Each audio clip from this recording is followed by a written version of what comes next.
كنكتي حركتي سهر وقبي صوياتي أين كلنا نبي قسمة الشوضة وبيهب منوق حقبا إذ الكي كنكتي حركتي سهر وقبي waxaa awada gurigeedu ku soo booqday gurigii Muqdisho ka joogta fanaanadeeda kale marka labadeena aragta waxaan soo xasuusanaysaa heesta NN soo dhaw waa dhawahay abwankayga walkaadooyo aad ugu mahadsantahay sida sharafta leh aad ugu soo booqatay meesha markaan ku suganahay guriga xaafadda sidoo kale adigana soo dhawow abwaankan marna walaalkaya waa abwaan igu qaaliya sameeyay heesahayga hees ka mid ah heesta NN oo ugu dambeysay heesahayga single-ka ah soo baxay marka abwaan bal heestaas dad badan ay soo weydiiyey oo marka ay dhahay heesta maxay u socotaa ereyga de kule ninkii keenay baa tahay kule horena kula sheergalay heesku waxay ka hadlaysaa qisada markaan ka hadlo gabadh bay ku dhacday Hargeysa joogtay aad baan u salaamayaa salaamina marka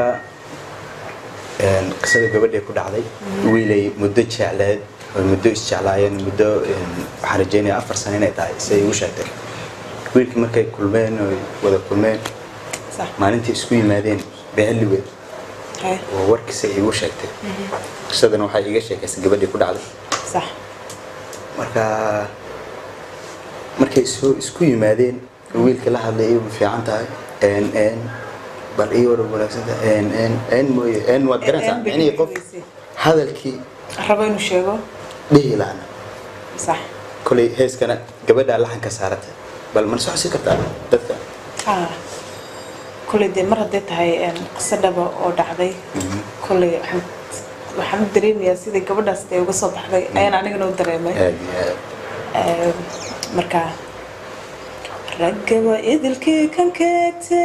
aragtidiisa anoo qabay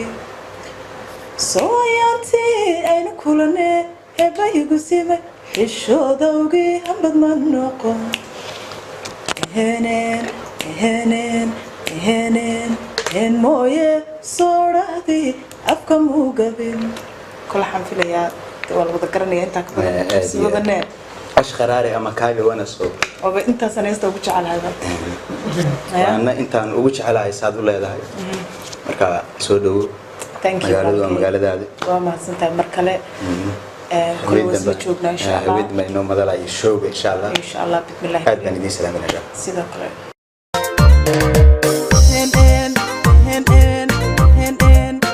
moye soorahdi afka muu gabin